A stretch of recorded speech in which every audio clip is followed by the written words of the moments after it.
Imagine you are standing at the edge of a waterfall. The water drops away below you, hundreds of feet straight down into a gorge full of rocks and mist and roaring sound. Behind you, a friend is holding up a phone. The light is perfect. The backdrop is extraordinary. And somewhere in the back of your mind, a voice is doing the calculation.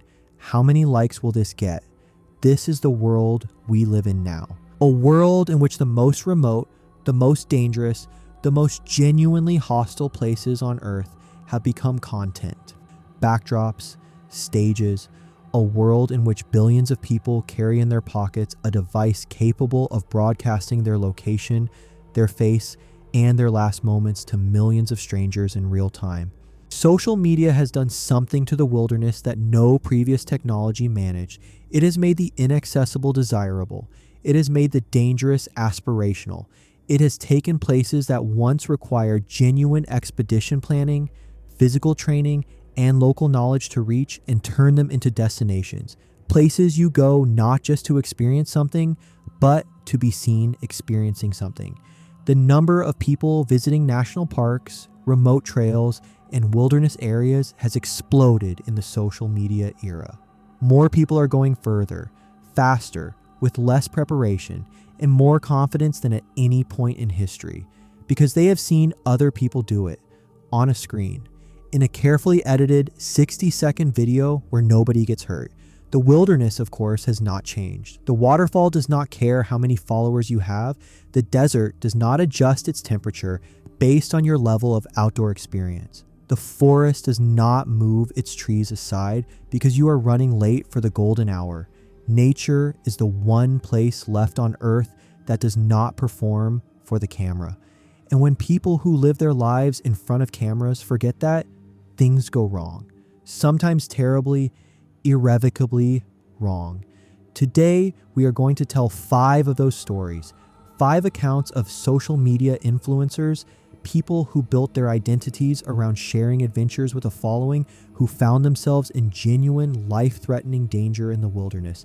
Some of these stories have remarkable, miraculous endings. Some end in tragedy, and at least one of them unfolds in a way so strange, so specifically modern, that it would be almost funny if it weren't so frightening. These are the stories of what happens when the camera stops being a tool and starts being a distraction. When the wilderness stops being a backdrop and starts being real. On the morning of May 8th, 2019, a 35-year-old woman named Amanda Eller parked her SUV at the base of the Kahakapau Trail in the Makawao Forest Reserve on the island of Maui, tucked her key under her tire, as she always did, and headed into the forest for a run. She left her phone in the car. She left her wallet in the car. She had no food, no water, and no navigation device. She was going for what she thought would be a 3-mile loop in a forest she had run many times before. She would not be back at that car for 17 days. Amanda Eller was, in the language of the internet, an influencer. She was a physical therapist and yoga teacher with a social media presence built around wellness, movement, and a deep personal connection to the natural world. She posted about hiking, about the beauty of Maui, about the spiritual dimensions of moving through nature. She was the kind of person for whom the outdoors was not just recreation, but identity. And she was the kind of person for whom Maui's forests held no fear. She had lived on the island for 4 years. She knew these trails, except that on this particular morning, something went wrong. She stopped to rest on a log at some point during her run. When she stood up and started moving again, the trail that had been obvious to her suddenly wasn't. The forest, which had been familiar, became unfamiliar. She moved in the direction she believed was correct. It was not correct, and then she was lost. The Makawao Forest Reserve is not the Amazon. It is not the Sahara. On a map, it looks manageable. A green patch on an island, surrounded on all sides by roads and towns and civilization. But the terrain inside it is extreme. The forest is dense, the undergrowth is thick, and the land falls away in sudden ravines and cliffs that are invisible until you are standing at the edge of them. Amanda ran through it for hours, believing she was finding her way out. Before the sun went down, and she understood fully that she was not. On the fourth day, she fell. She fell 20 feet into a ravine and broke the tibia in her left leg. She lay at the bottom, alone, in a forest where no one knew precisely where she was, with a fractured leg and no phone to call for help. She was about a 3-mile walk from a road, in terrain that was impassable at the best of times, with a broken leg in the fourth day of no food. It was something else entirely. What followed were 17 days of survival that, by any objective measure, should not have been possible. She drank water from rivers, hoping it was clean enough not to kill her on top of everything else.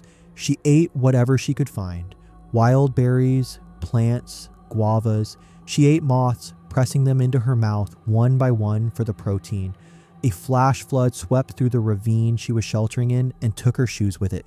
She spent one night curled inside the den of a wild boar, using its warmth and shelter as her own. She lost 20 pounds. She developed severe sunburn across her entire body. She developed severe cellulitis, a skin infection from the wounds and the wet and the constant exposure. By the end, the infection in her feet was so advanced that doctors would later tell her they had considered amputation. And throughout all of this, helicopters flew over her. Rescue teams passed within earshot. On day 14, she counted the days, she heard a helicopter directly above her. The rotors so loud, the trees shook. She waved. She screamed. She was invisible beneath the canopy. The helicopter moved on. She described that moment as her darkest. "You lose hope," she said later. "As the sun starts to go down, you're like, another night alone. How am I going to stay warm? How am I going to stay alive?" While Amanda lay in the forest on the edge of hope, something remarkable was happening on the outside. Her friends had created a Facebook page called Find Amanda. It went viral. Tens of thousands of people who had never met Amanda Eller shared her face, her story, her last known location. A GoFundMe to pay for private search helicopters raised more than $50,000 from strangers. The campaign to find her became one of the biggest grassroots search mobilizations in Hawaii's history, driven almost entirely by social media, the very world she had been part of. The world of online communities, followers, shared stories, was now working 24 hours a day to bring her home. On day 17, a private search helicopter, funded by those donations, crewed by volunteers, swept over a ravine near Twin Falls. One of the crew spotted movement below. Amanda Eller was in a stream bed, waving her arms above her head. She had found the one gap in the canopy large enough for her to be seen. She was still there. She had made it. The rescue video, shot on the helicopter, went viral within hours. Footage of Amanda being lifted in a basket, wrapped in a blanket, tear-streaked and sunburned and alive, was watched millions of times. She gave interviews from her hospital bed. She talked about the forest as a spiritual journey, about choosing life, about the lessons the wilderness had forced upon her. And then, because this is the internet, a section of the public turned on her. People accused her of faking the disappearance, of staging it for the GoFundMe money, of having been on drugs, of performing her survival for maximum emotional impact. None of these accusations were substantiated, but they are, in their own bleak way, entirely representative of the era. The same technology that saved Amanda Eller's life then spent the following weeks demanding that she justify having needed saving at all. She eventually left Maui, spent time recovering with family, then went to India for trauma therapy, came back to the island a year later, and found the trauma flooding back the moment she landed. She has spoken years on about the darkness of the recovery period, about how nothing has been the same since. Something like that, she said, changes your whole life. There's no going back to normal after that. The forest took 17 days of her life and gave back something she is still learning to live with. Hannah Moody knew what she was doing.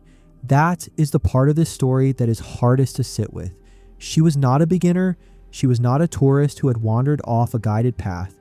She was an experienced hiker, described by friends as deeply knowledgeable about the outdoors, with a social media following of nearly 50,000 people built entirely around her love of hiking and the natural world.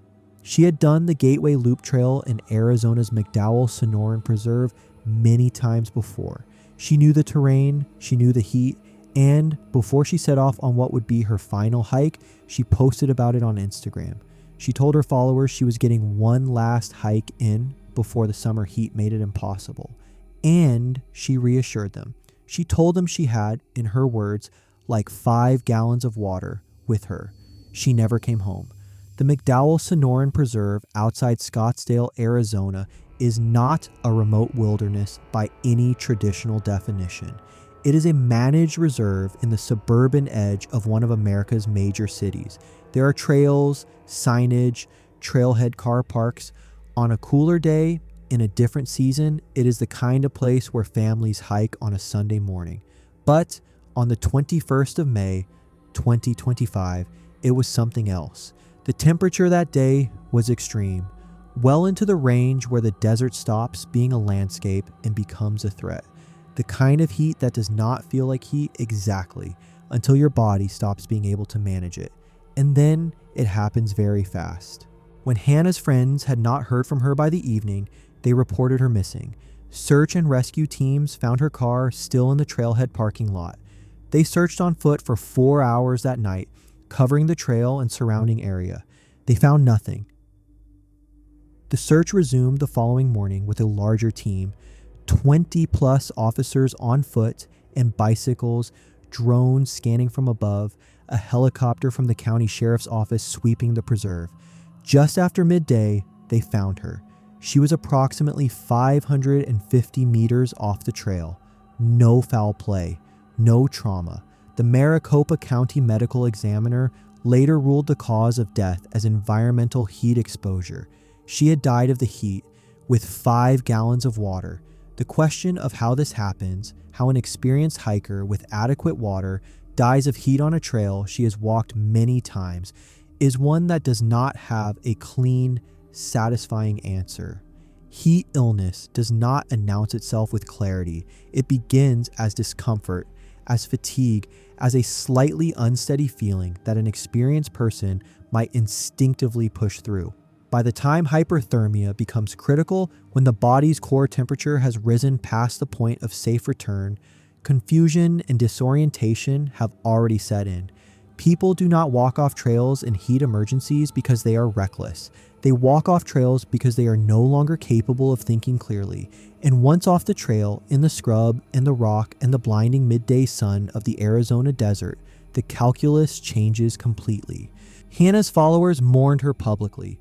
Friends gathered at the trailhead on what would have been her 32nd birthday. She had died 10 days before it, for a sunrise hike in her memory.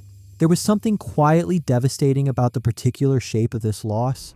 Not a grand expedition gone wrong, not an attempt at something wildly beyond her capabilities, just a woman doing something she loved on a trail she knew, in conditions she had survived before. And one day, the conditions were different, and she was not. Her last Instagram post, the one reassuring her followers about the water, sat on her profile as a monument to the specific cruelty of this kind of tragedy. The post is full of confidence, full of the casual first-person voice of someone who knows what they are doing. It reads like dozens of posts she had written before, except that this one was the last, and the people reading it knew something she did not, that she was about to walk into the heat and not come out. Hannah Moody was 31 years old. She deserved more than 50,000 followers. She deserved more than a sunrise hike in memoriam. She deserved a summer. On the 16th of July, 2024, a 27-year-old woman named Anvi Kamdar drove to the Kumbhe waterfall in the Raigad district of Maharashtra, about 80 kilometers south of Mumbai, with 7 of her friends. It was a Tuesday.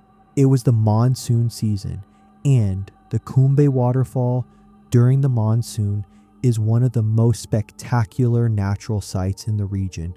A cascade that swells with the rains into something enormous and roaring and extraordinary. Anvi Kamdar was a travel influencer. Before becoming a creator full-time, she had been a chartered accountant. She had trained at Deloitte. She had built an Instagram following of over 278,000 people on a platform she described as dedicated to being a detective for travel, luxury finds, cafes, itineraries, tips, and feels. Much of her content focused specifically on what she called monsoon tourism, the art of traveling to India's most beautiful natural sites during the rainy season when they were at their most spectacular, and also, though this was less often discussed, at their most dangerous. The waterfalls were bigger, the gorges were fuller, the rocks were wet. At around 10:30 in the morning, Anvi slipped. The exact circumstances remain disputed. Friends insisted afterwards that she was not filming at the moment she fell, that she was not making a reel, that she was simply standing near the waterfall when she lost her footing on the slick rock surface. Whether that is accurate or not, what is not in dispute is what happened next. She fell 300 feet into the gorge below the waterfall, down into the rock and the mist and the roaring water. Her friends, watching from above, could not immediately see where she had landed. The rescue took 6 hours. 6 hours in difficult terrain, in active monsoon rainfall, with large rocks dislodging and falling around the rescue team as they worked. 6 rescuers rappelled down into the gorge, while another 50 personnel assisted from above. They found her on a ledge in the rock, injured, alive.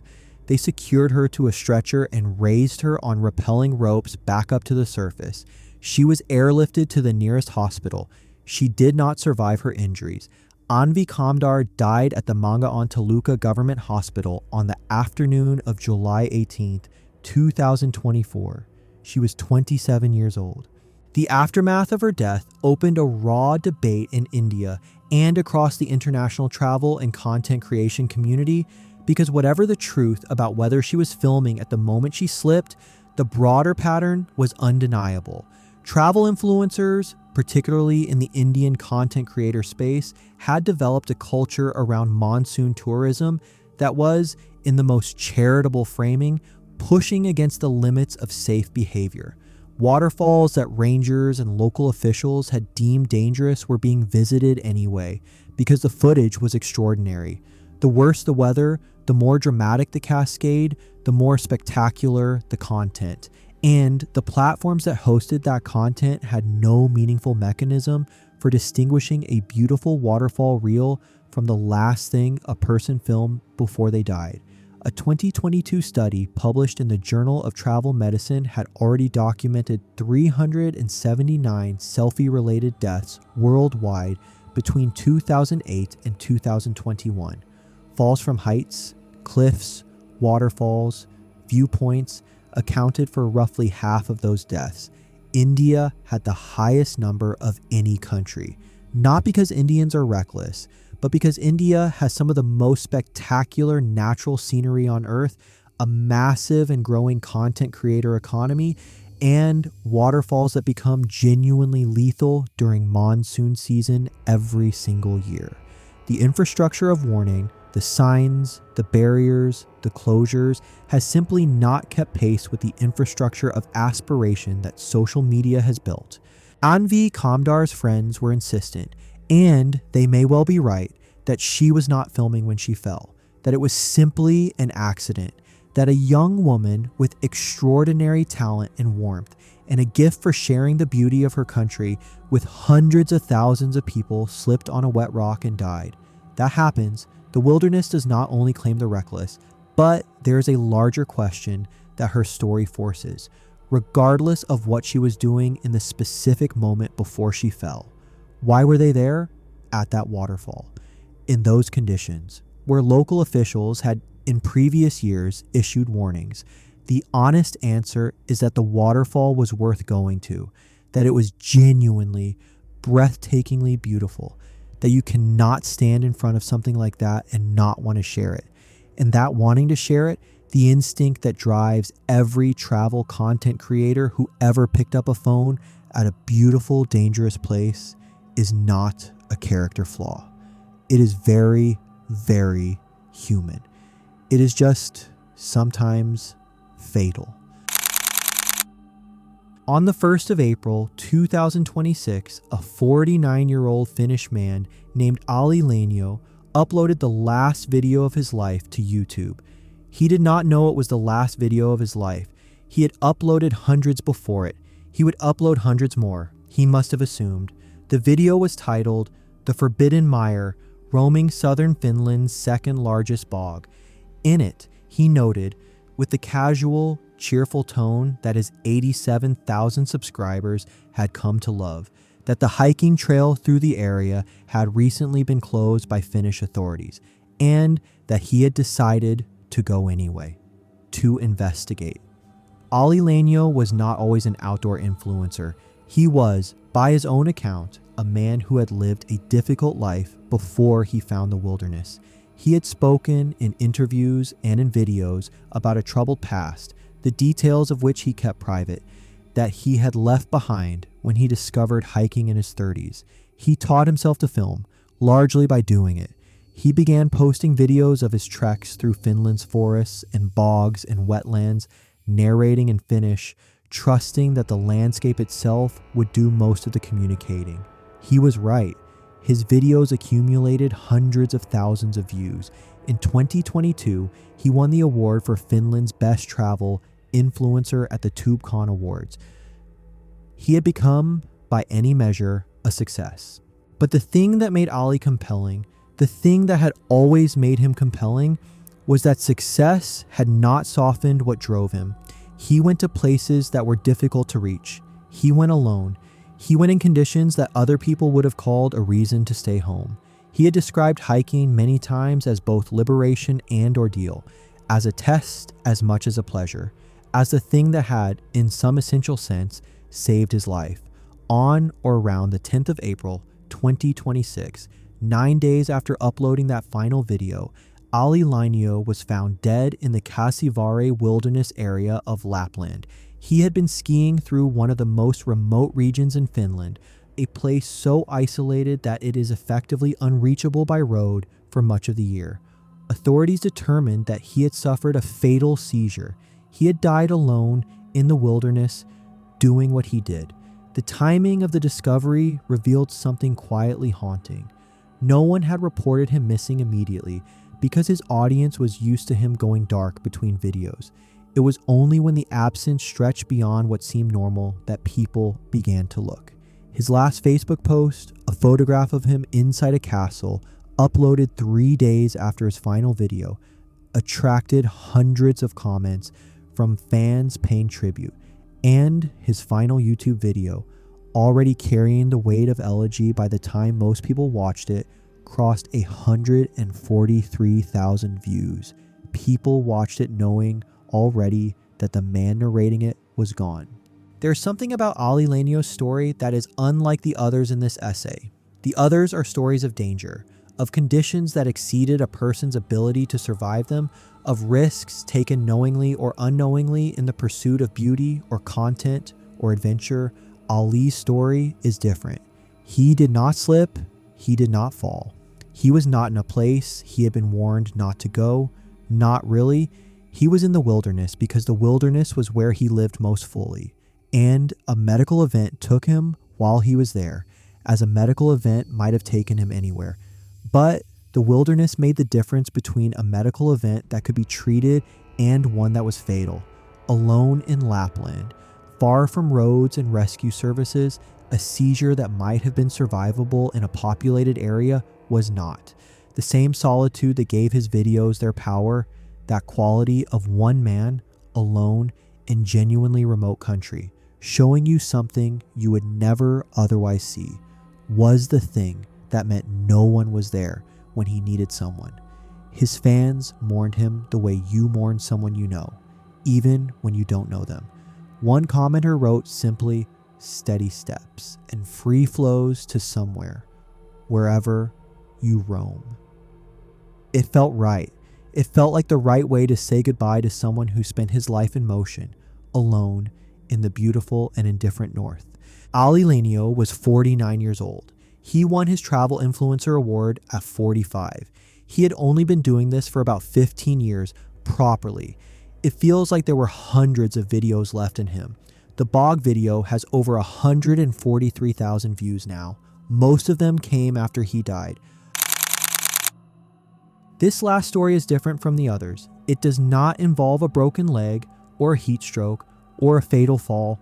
No one died. In fact, by the end of it, everyone involved was fine. But it is, in some ways, the most perfectly modern of all 5 stories, because it played out entirely on screen, in real time, in front of millions of people, and because nobody watching could agree on whether any of it was real. Amar Nazan is a Malaysian YouTube star with over 2.7 million subscribers. His channel is dedicated to paranormal investigation, exploring supposedly haunted places, investigating supernatural legends, and documenting in the exuberant, high-energy style of the genre his team's encounters with things that may or may not be real. His YouTube footprint is enormous. He is, by any measure of the platform, a very big deal in Malaysian internet culture. In early 2025, Amar took his ghost hunting operation international for the first time. He brought his show to the Indonesian city of Bandung, and specifically to a forested area on the outskirts of the city, a place with a local reputation for paranormal activity.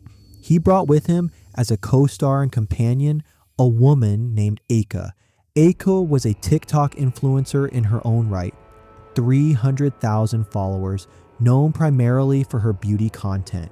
She was not, it is safe to say, primarily an outdoors person, but she had joined Amar's Paranormal Roadshow, and now she was in a forest in Indonesia at night, looking for ghosts, and then she disappeared. She vanished during the expedition. Amar posted about it. His search videos, frantic, emotional, unscripted, began pulling in millions of views. The Malaysian internet, which had grown up watching Amar's channel and which had come to know Eka through her own following, erupted. Where was she? Was she hurt? Had something actually happened? And underneath those questions, because this is the internet and this is a paranormal content channel, a darker question. Was any of this real? For several days, the search continued. Amar posted updates, videos of the forest, of the search teams, of the growing anxiety and desperation. The content was compelling in the way that only genuinely unscripted footage can be, or the way that content designed to look unscripted can be. The audience could not tell which. Then, on the 3rd or 4th day, Amar live streamed the rescue. In the video, a weak and visibly distressed Eka was helped out of a bamboo thicket by a rescue team, supported by her arms, barely able to stand.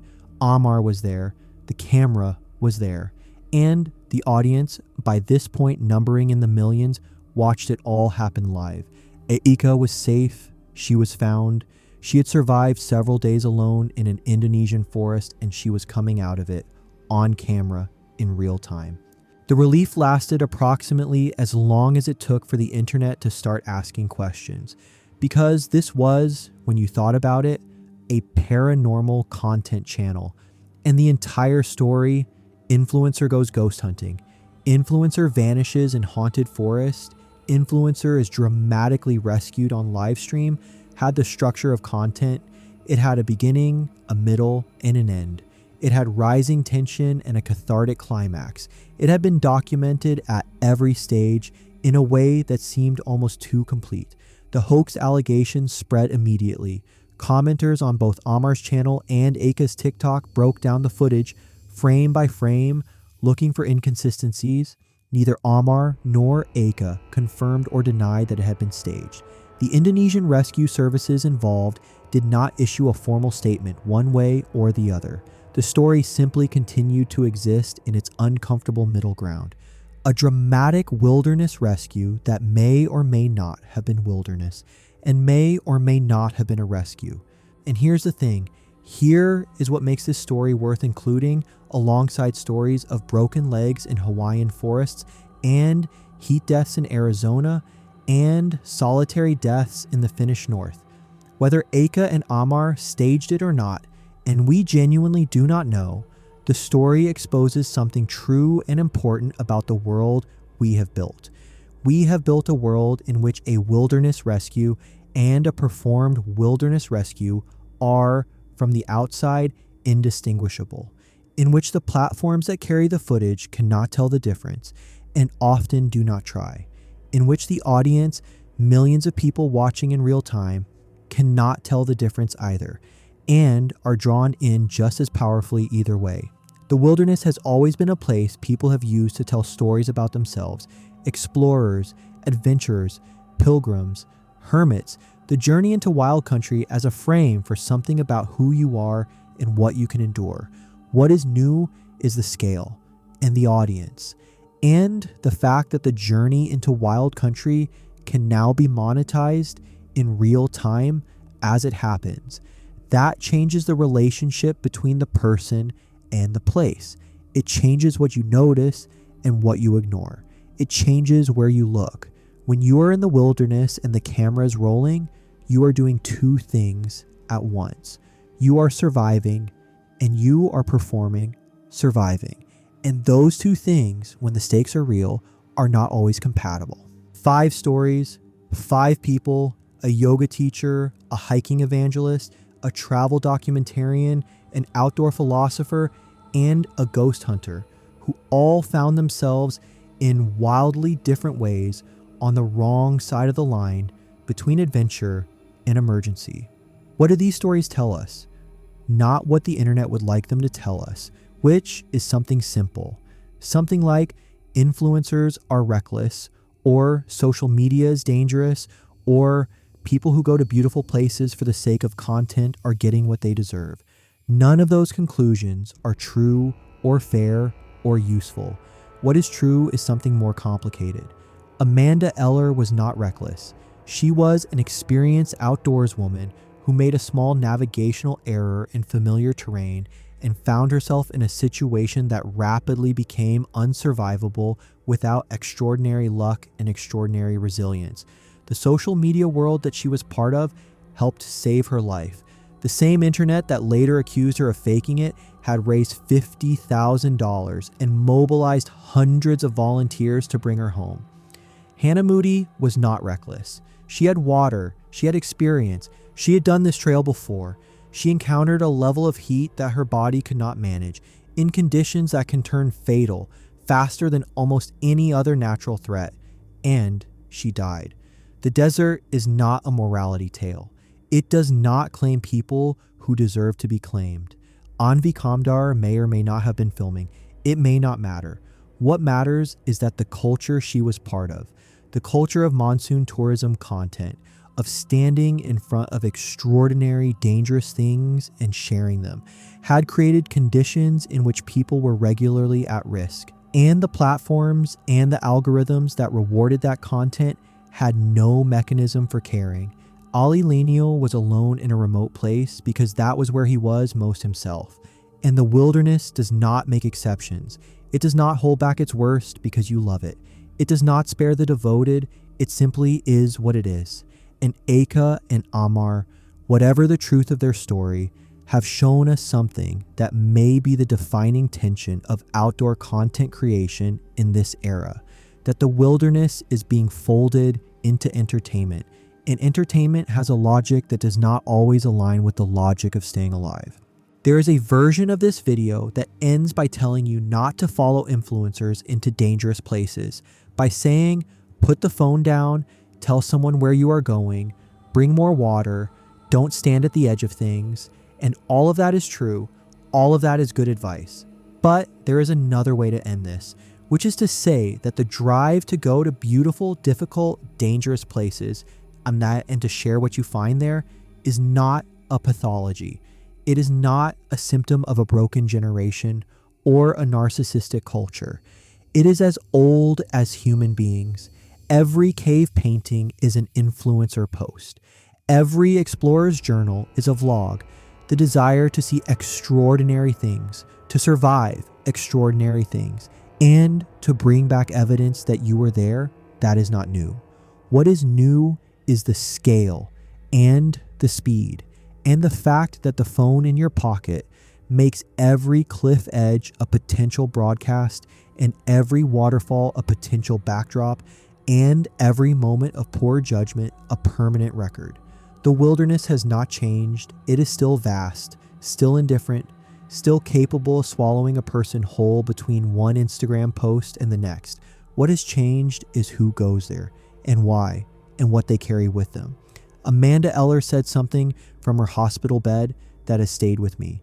She said, "I want to be an inspiration to others. I want to light the fire in other people. I'm no different than anybody else, and we all get to choose life on a daily basis." She said it in a Facebook video, uploaded from a hospital in Maui, watched by millions of people on the same devices they use to watch waterfalls and sunsets and mountain summits, the same devices that 17 days earlier had been pointed at a forest looking for her.